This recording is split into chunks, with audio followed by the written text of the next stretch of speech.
Welcome to the part 2 of this lecture 5. Today we shall discuss the recursions, but before recursions we have to discuss something very important.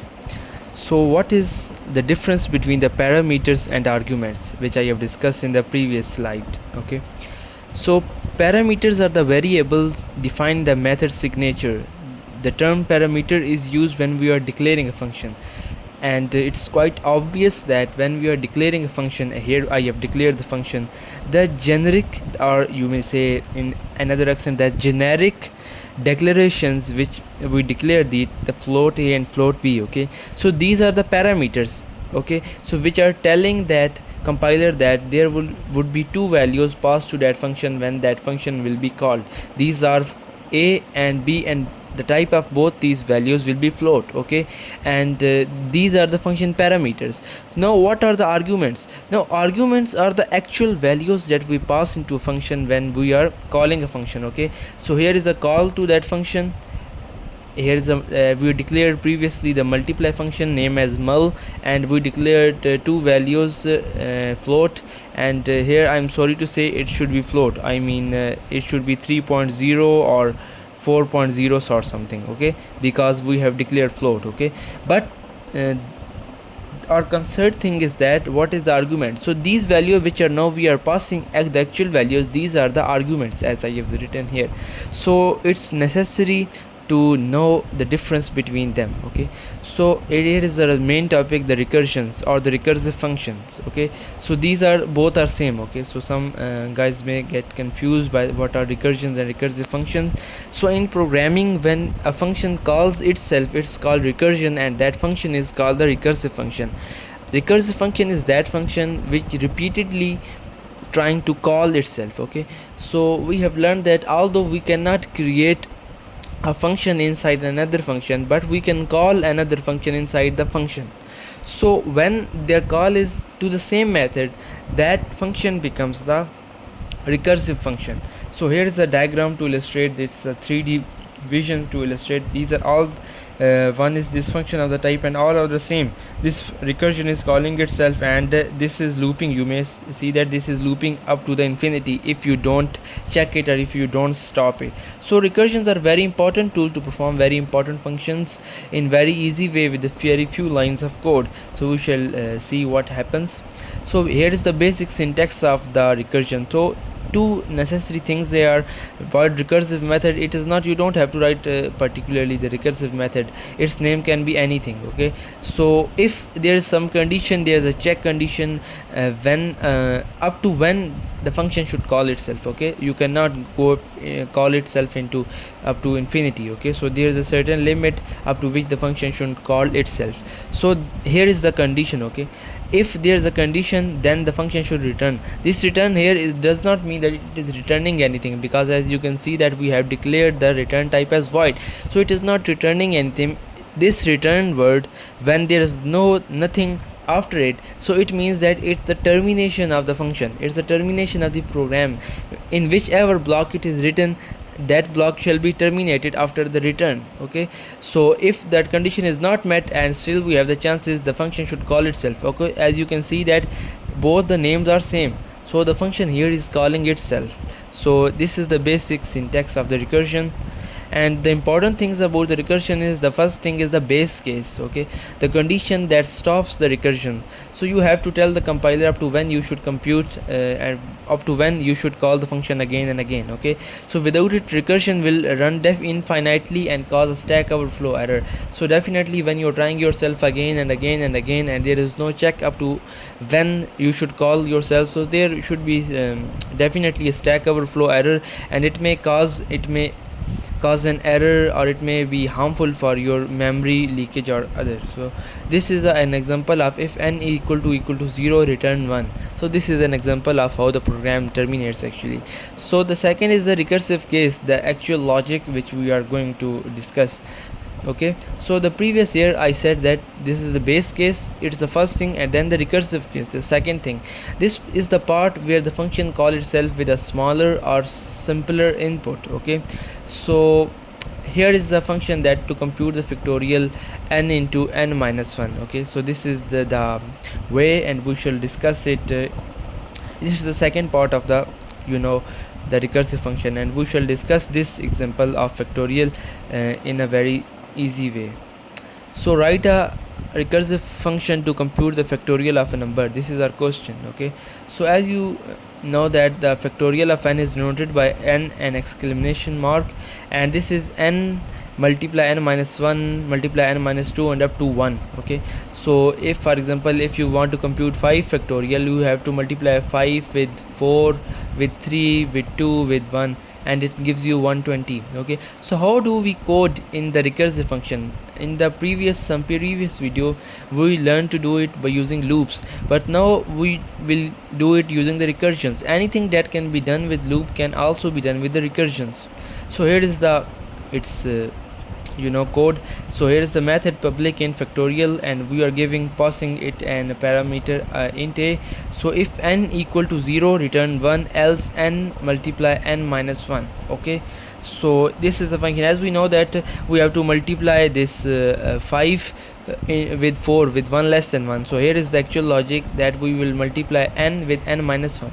So there might be a confusion in someone's mind that this is only one statement. Okay, so if we write 100 statements, so how should this execute 100 times? Okay, so there are a hierarchy of the function call, very important, which I am going to cover in the next slide. So you should see it carefully, that how it happens. So now we will see that when we have passed the 5 to this function. Okay, now I am calling this function and passing 5. So you have assumed that I am calling the function factorial 5. Okay, so here I have called the function factorial 5.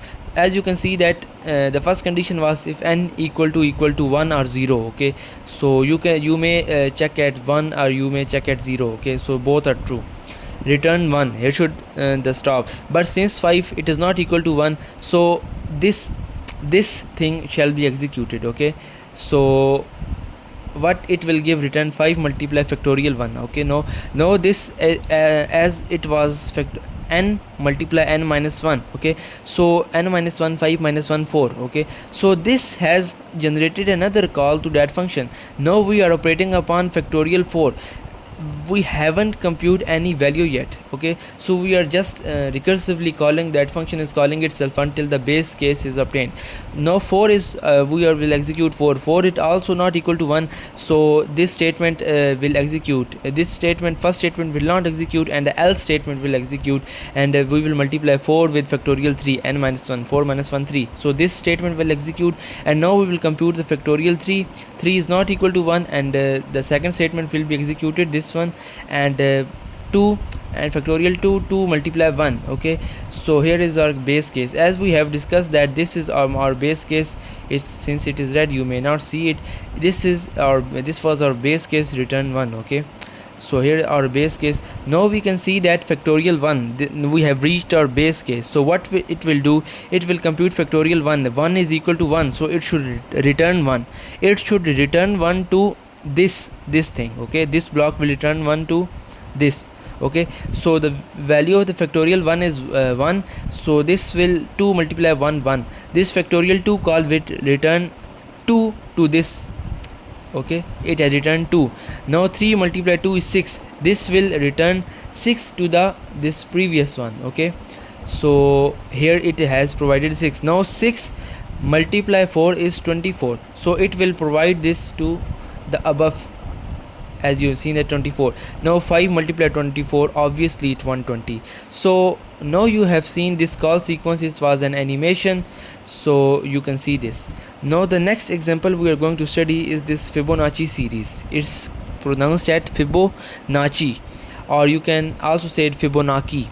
So it's depend upon your accent and your ease. So in what is Fibonacci series? It's a very interesting series in mathematics and in higher classes. So in this series, then this series starts with the two number 1 and 1, and in this series each next number is a sum of the previous two number. Okay, so here we can see that 1 plus 1 gives us 2, and 1 plus 2 gives us 3, and 3 plus 2 gives us 5, and 5 plus 8 gives us 13, and 13 plus 21 will gives us something next in the sequence. So this is the sequence. So let's code this Fibonacci series. Okay, so here I am in the class function. So what we are going to do is to printing the Fibonacci series. Okay, so let's make us the function first. Public static. I am declaring this function static so that we may use it before making the object of the class, so it's very convenient. Public static, the return type would be integer and the name of the function would be fib.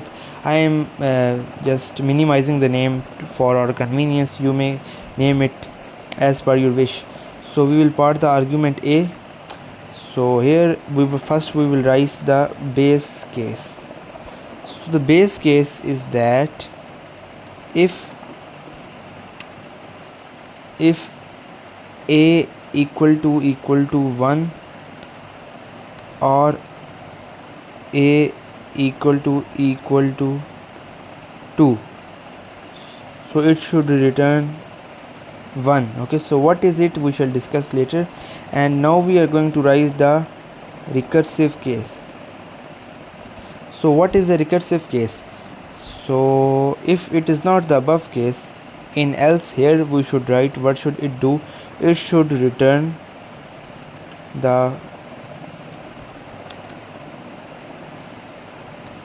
fib a minus 1 plus fib a minus 2. So now let's carefully examine this function, that what we have done. So this is as per the generic syntax of the recursive function. First we have written the base case and then it is the recursive case. So what I have written, that if a is equal to 1 and if a is equal to 2. So this is the base case. In the Fibonacci series, as we have seen, that the first two terms are 1 and 1. So if it is one of those number, if it is referring to the first term or second term, it should return 1, else it should return the sum of the previous two terms. Okay, for the third term the sum is 1 plus 1 2, so like this. So we have done our creating the recursive function. So let's test whether it is right or not. In the main method, public static void main psvm. So here, to make things clear, let's write a statement: the sum of the first 10 terms. So we will print up to first 10 terms. You may increase it. Okay, so here we shall use a loop to print this. Okay, and why we shall use a loop to print this? There is a certain reason to it. Okay, so let's understand the reason. As we will call, the name of the function is fib, so as we will call the fib 10 or fib 1, it means that we are actually trying to get the 10th or 1th number of that series. If we are calling fib 9, it will return us the 9th number of the series.